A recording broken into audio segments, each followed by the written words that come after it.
माछा माछा माछा गाइज माछा चाहिँ हेर्न सक्नुहुन्छ यहाँ। आज चाहिँ माछा लास्टै मार्यो हामीले होइन। अनि हामीले यो माछाहरू चाहिँ कसरी मार्यौँ त अब हेर्नुहोस् पुरै video. Hello guys, welcome to my mini blog. अनि म पनि एकदम सन्चै छु, तपाईँहरू पनि एकदम सन्चै हुनुहुन्छ। म चाहिँ आज अनि गएको थिएँ माछा खाडी। यहाँ चाहिँ फेरि माछा खाडी चाहिँ लगभग 7-8वटा छ।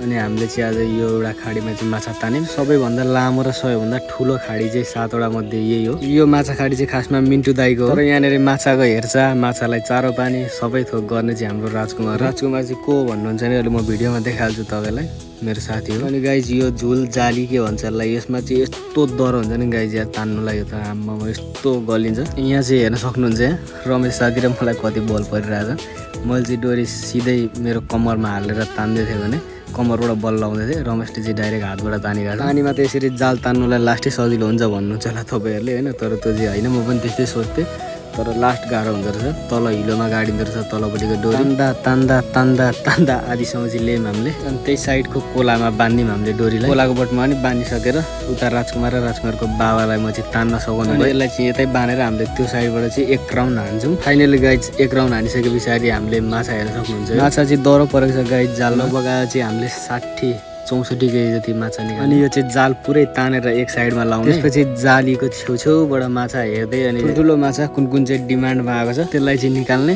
अनि बाँकी र अरू माछालाई चाहिँ फेरि पोखरीमै छोडिदियो। त्यो खाडीबाट गाइज त्यो माछालाई त्यो जालबाट अर्को जालमा हालेर हामीले अर्को खाडीमा ल्याएर अघि मैले राजकुमार देखाउँछु भनेको थिएँ। राजकुमार चाहिँ यता यो बडी बिल्डरको जस्तो ज्यान गरेको हो। यहाँबाट चाहिँ अनि हामीले माछालाई माथि लानको लागि अर्को सानो जालीमा हाल्दैछौँ। सानो जालीमा हालिसकेर अर्को भाँडामा पनि हालेर यसलाई जोखेर अनि यसलाई पनि माथि पानीभित्र हालिदिउँ हामीले यतापट्टि। यो चाहिँ पानी चाहिँ मोटरले हावा फालिबस्छ यसमा चाहिँ, जसले गर्दाखेरि चाहिँ माछालाई अक्सिजन मिलिबस्छ हावाले त्यो पानीमा बुलबुल पारिदिएपछि। यो चाहिँ फेरि अर्को लटको माछा। अघि जाल तान्दा त माछा पक्रिनु पाइनँ, अनि यहीँ बाहिर निकालेपछि चाहिँ माछा पक्रिनु। सबै निकालेको माछाहरूलाई चाहिँ दाइले सिटीमा हालेर मस्त तरिकाले बेच्न पनि लिएर जानु। त्यतिकैमा गाइज दाइ पनि माछा लिएर जानुभयो। अनि हामीलाई पनि एकछिन गऱ्यौँ भएर पौडी खेलिवरी जाने भनेर सिरीमा हामी पनि माछा खाडीभित्र। आजको दिन चाहिँ मेरो अनि यसरी नै माछा मारेर रमाइलोमा तपाईँहरू पनि मेरो भिडियोहरू हेरिराख्नु भएको हुन्छ। तपाईँहरूलाई भिडियो के कस्तो लाग्छ कमेन्ट गरिदिनु होला। अहिले चाहिँ यति नै गाइज, बाई बाई।